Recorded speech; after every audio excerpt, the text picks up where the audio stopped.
Hello and welcome to TCS Podcast, where we are dedicated to helping you achieve extraordinary growth and success to create lasting impact on your families, companies, and community. I'm Eric Guy, president of TCS.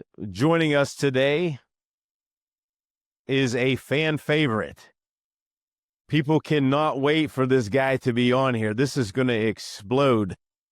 The Swinkster, Mr. Swinkleton, Nate Swink, all the way from California. What's happening, Nate? What's happening, brother? Good to be back. Been a while. Been a little while. Yeah, it has. So what are you going to be sharing with us today? What do you think? I know we're going to talk a little bit about leadership and growth, but before we get to that, can you give us just... For the people that may not tune in all the time, just give us a little bit of your background and how you kind of got started. Yeah. And how you get to look so cool all the time. So cool. I don't know about that. I kind of look like an old man this morning. I just got back from being gone for 11 days, so I'm playing catch up. But yeah, so I'm 29, got started when I was 16, dropped out of high school. I only have a 10th grade formal education and started the company and just been going at it ever since. School of hard knocks, right? So grew up in construction. My dad is a contractor still. His dad was a business owner, not in construction. I don't know what he's in towing. I don't know what you would call that type of industry, you know. Service industry still to some level, right? But yeah, just making it happen day by day. We've been growing consistently at about 30% a year minimum. Some years 50%, but And tell everybody what you do. What's your part? Yeah, so we're a structural steel and miscellaneous steel contractor out of Southern California.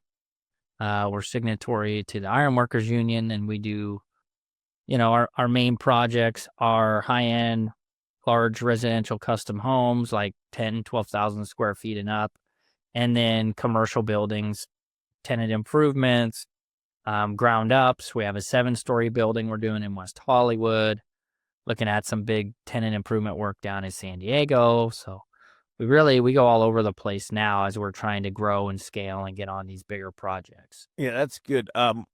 What drew you to the construction? You said you started when you were 16. What drew you to that? Did you just have a natural knack for it, or? I think it just made sense, watching my dad do it, watching him run a construction company. It just made sense. Now, him and I are two completely different, couldn't be more different. He does only residential custom pools and landscape, and we do structural and miscellaneous steel. So they do not overlap in any way, shape, or form. The only thing that overlaps is the standard business principles that overlap in any business, because they're just the typical business principles, like processes, people, sales, systems like that, right? That's transferable through any company. They're all the basic foundations.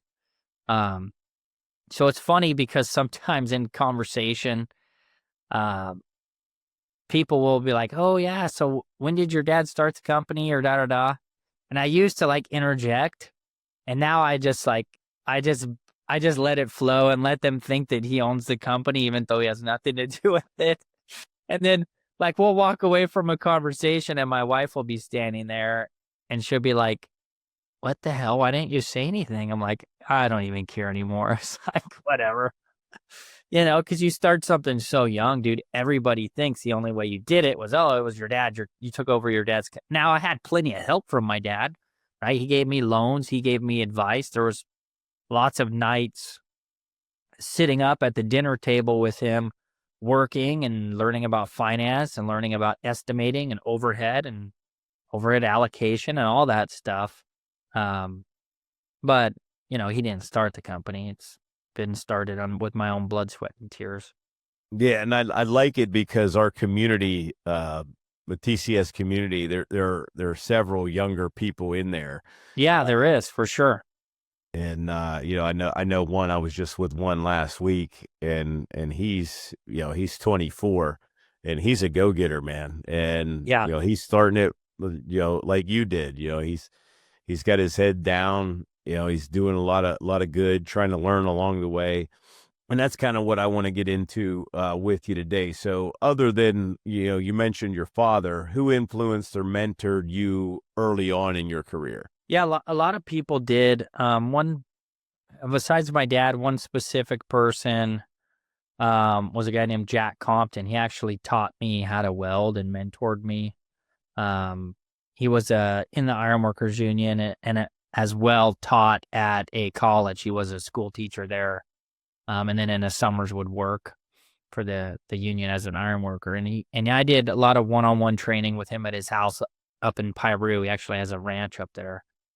So, and he's believer in Jesus and everything. So he's like was a Vietnam vet. So he's a real hardcore guy, but he's super loving and just like straightforward, with everything. So he's a really good guy to look up to, didn't drink, didn't use any foul words, anything like that, So I kind of maybe deferred from that at times in my life, right? As we all do.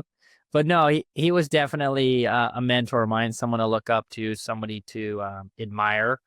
Yeah, right now I don't have one set mentor, but it's kind of like as you're growing, your mentors change. Yeah. A good person that I like to chase after and emulate is Brian, of course.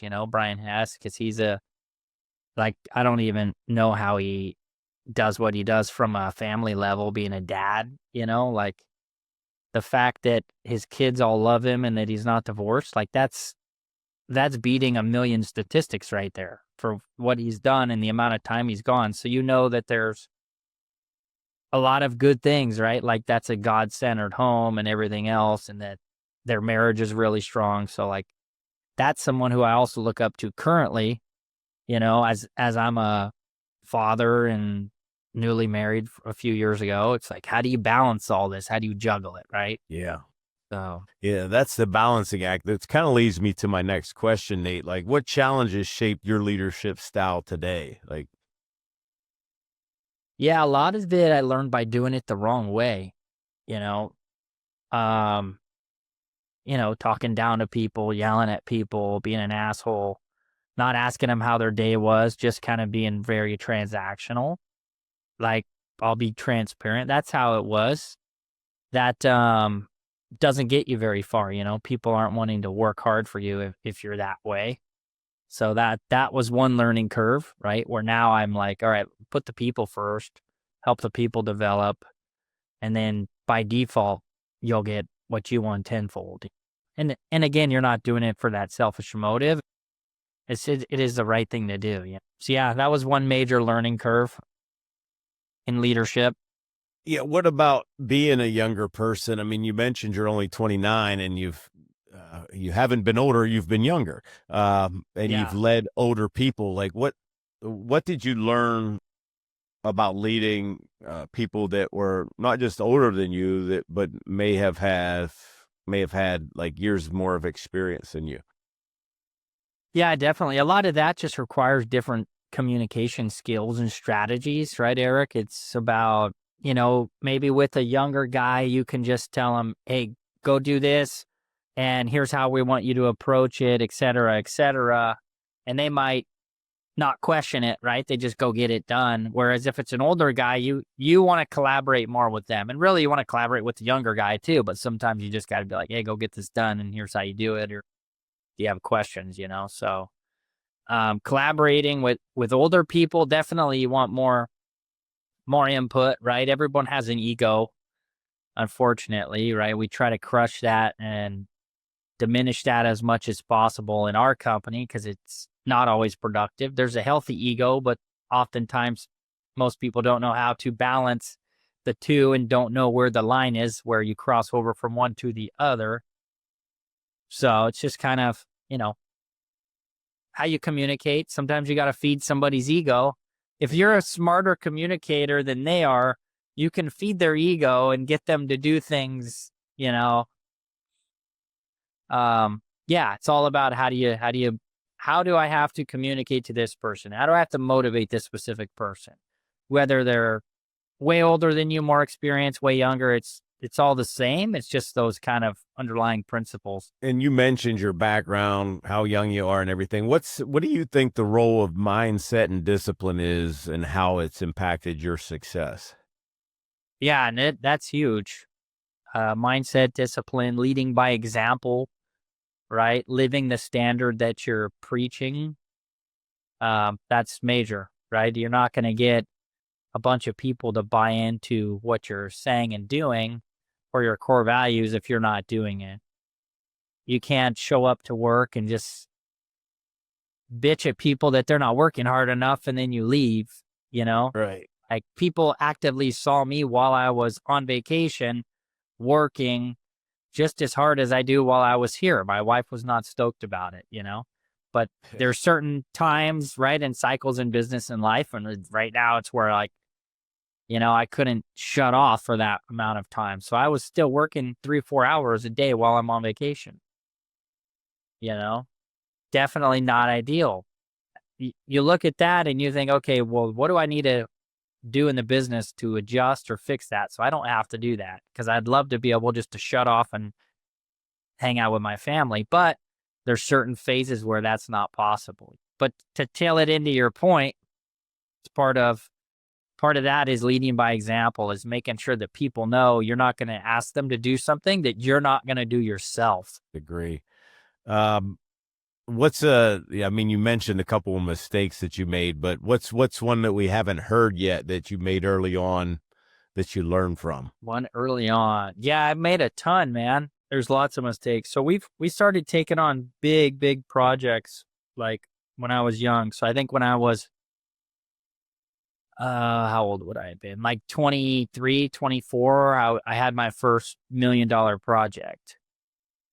Right. And I'm thinking it's like, oh yeah, I could do this or that. And it requires a whole different structure in your company. It requires so many more moving parts. So that was a big learning curve, right? I took on multiple large contracts when the company was really too small for them. And it ended up costing us, pretty close to $500,000 of lost money, lost profit, because we made mistakes on the jobs. Luckily, I'm good at getting beat up and still going. Otherwise, I'd be out of business and would have been like, screw this. Like, entrepreneurship sucks, Some days it does, but that's the nature of the beast. So that's one of the biggest mistakes, was losing that amount of money. Part of that was curtailed into right when COVID started. So then that didn't help things. So, it was not a good deal, right? Like, pay attention to, there's certain problems. The takeaway, the lesson learned from that is there's certain problems and situations in business that you cannot just outwork. There are some things where it's like, hey, I'm just going to work a few more extra hours every day this week and I want to fix this problem. Yes, that's possible.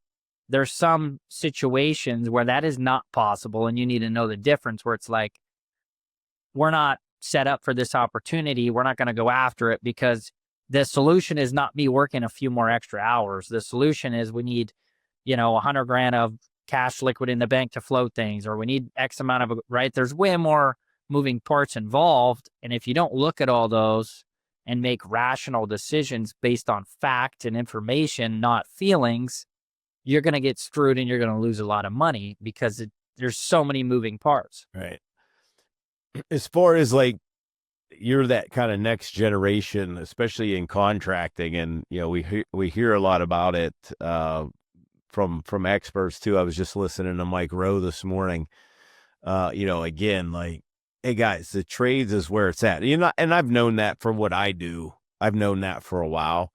Like, if I was your age, I'd probably, if I had your ability and skill, I would definitely go that route nowadays.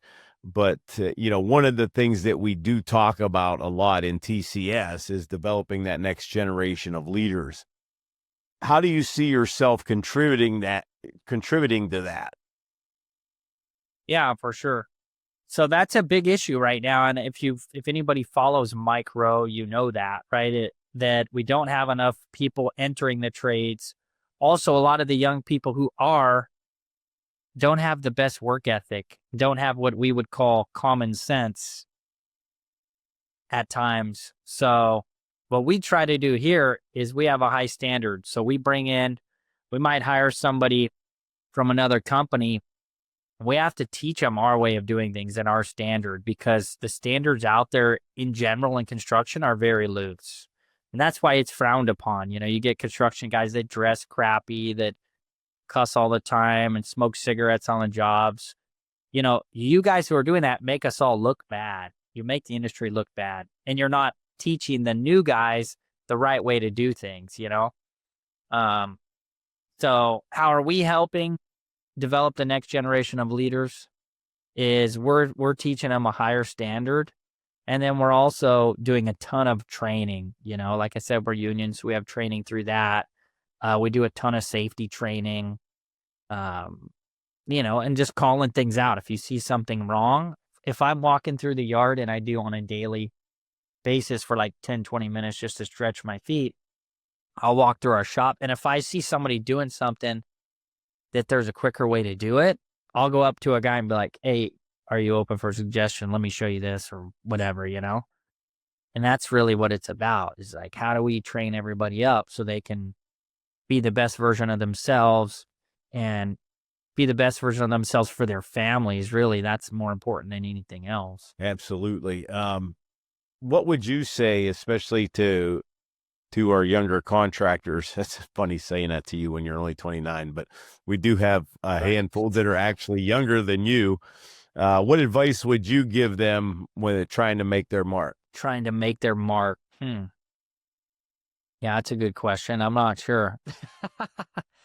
If they're trying to make their mark, trying to do what you're doing, what you've accomplished. Yeah, I don't think I've accomplished much. I mean, definitely we're bigger than most, but where we want to go, we're nowhere near that. I would just say focus on taking care of the people and, foster relationships. Don't worry about selling, worry about building that relationship. Relationships really are everything, man. And ask the right questions, pause, don't always talk so much. Those are all things that, when we're young, we're full of like piss and vinegar and testosterone, and we just talk so much. We don't ask enough questions. So slow down, ask questions, listen to people. Don't be so full of pride and ego that you don't listen to somebody. That was another thing. Like when I was looking at that big 7-figure project, when I was way too young and my company was way too young, I met with my dad to go over it. My dad's like, don't do it. You don't know what you're doing yet. You're going to lose your ass. This is such a big job. It could just put you out of business. And I was like, no, you don't know what you're talking about. I'm going to do it anyway, And it's like, if I wouldn't have done it, yeah, I wouldn't have been able to learn good, valuable lessons, but the lessons cost me a lot of time, lost money, which then slowed down our growth. Because if you lose money, it takes double the amount of money to get back, right? You got to make extra profit, right? The only way to get out of a hole is through being profitable. So then you don't have profit to reinvest in your operation because you're using it to pay off debt, right? Another thing advice I would give to people trying to make their mark is like, pay attention to the finances. You can't delegate that. You have to own that. That was some of the biggest mistakes I made, was delegating that and then stuff getting mismanaged. You own the finances. You own the money. You own the P&L and the balance sheet. You need to know what the hell all of that is. And if you don't want to take the time to learn that stuff, then don't be in business. Go work for somebody, because that's what it takes, because a lot of guys, I'll just hire a, fractional CFO to do all of that. You need to know everything. That way you know if they're screwing you or not, Yeah. I mean, that's a big thing in our community, in the TCS community. We hear that a lot. Like, it's just, that's the struggle. We know how to do it. And that's a struggle I went through early in my career. I mean, I was just like, I know how to do the work. I just don't know how to do the side that matters most. Exactly. Yeah, that totally matters most is like, it's the money, right? Are you making money or not? You don't want to be working 80 hours a week and not making any money. Right. And you see a lot of contractors that do that. At most, probably 95%, literally 95% probably just do that. Yeah, it's sad. It's a lack of education, and that's why community and Top Contractor School is so important to do a little shameless plug there. Yeah. No. Right? Yeah. Because it's like, it's important. So, Well, let's talk about, if you could think back in your career so far, what's been the biggest challenge for you so far? man, the biggest challenge, or we had a lot of challenges. So last year we had tons of challenges, all at the same time, one after the next. So one was what I thought was something negative happening was actually something positive happening. We were getting unionized, and our guys were petitioning to unionize the company. I was going against doing that, so I lawyered up and was fighting the union in this whole thing. Cost me well over $100,000. Again, that's money down the drain. The only way to get all that money's back is through being profitable. So more wasted focus, wasted time. That whole process took over 16 months. Finally, we went union, and I still thought it was a negative thing. Now I see all the benefits of it, and we're doing great and have great relationships with everybody on that side. While that's happening, our CFO at the time left. I dug in, realized that she wasn't doing anything she was supposed to be doing and that she really wasn't even competent. She was just great at selling, that she was competent. I wasn't owning the finances like I was supposed to. I was at times, but not really peeling back the onion and inspecting, right? So all that happened at the same time, right? And now this year, we're 10 months in, we're very profitable, systems, things are moving the right way. So we're still digging out of the hole from last year, but it's, we're making insane amounts of progress. We're implementing EOS this year as well. That's been a big change. Yeah, a lot of things all at once, and still growing at, about 35% this year is where we're at. Nice. Before we get into the rapid fire here, you spoke about relationships and things like that. In your mind, the importance of community and mentorships through groups, again, shameless plug for TCS, but you mentioned it a lot, not just in the community that you're involved in, but in your community, your culture, your work environment, of really fostering that community and relationships. How important, if you were to put that on a scale 1 to 10, would you say that is? Community, it's huge.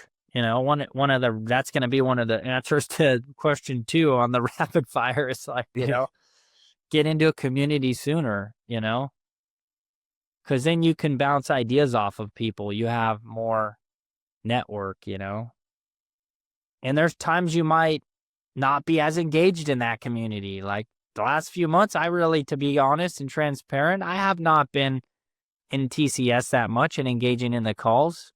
I've been in a different season, Mm-hmm. but really that consistency of doing those calls is extremely important. I notice when I'm on those calls consistently, I'm operating at the best of my ability. Yeah, that's a good point. You ready for these rapid fire questions? I'll do it as quick as I can. Yeah, let's do it. The best leadership book or resource you've read recently? So the best book in general, second to the Bible, that I would say is and I'll probably get the number wrong, 32 Letters, John D. Rockefeller to his son. Timeless wisdom, very, very tactical stuff from a business giant. Yeah. Go for it. One piece of advice you give a 20-year-old entering the contracting industry? Yeah, community. Get into a community a lot faster. I didn't get into a community till I was like 23.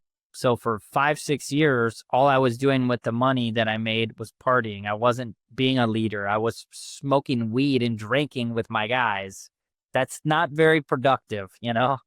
So you need a community to help you say, "Hey, what are you doing, bud? Like, this ain't going to get you where you want to go." Yeah. Biggest leadership pet peeve? Leadership pet peeve, I would say lack of accountability or responsibility. What's your favorite way to recharge outside of work? I don't know. I like to work. If I'm not working, then I'm spending time with my wife and kids. So I would just say that. Yeah. What's one daily habit or routine that helps you perform at your best?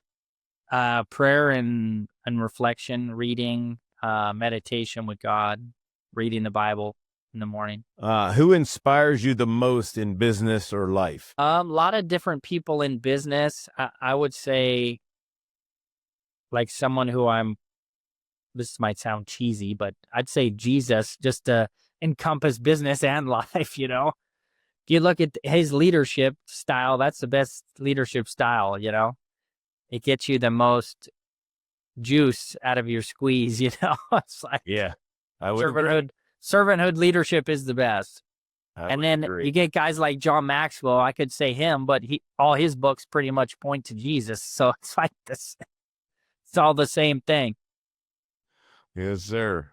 All right, last one. If you could fast forward 10 years, what would you want your career and life to look like? My life, definitely a house in California and one also in North Carolina because most of my family lives out there.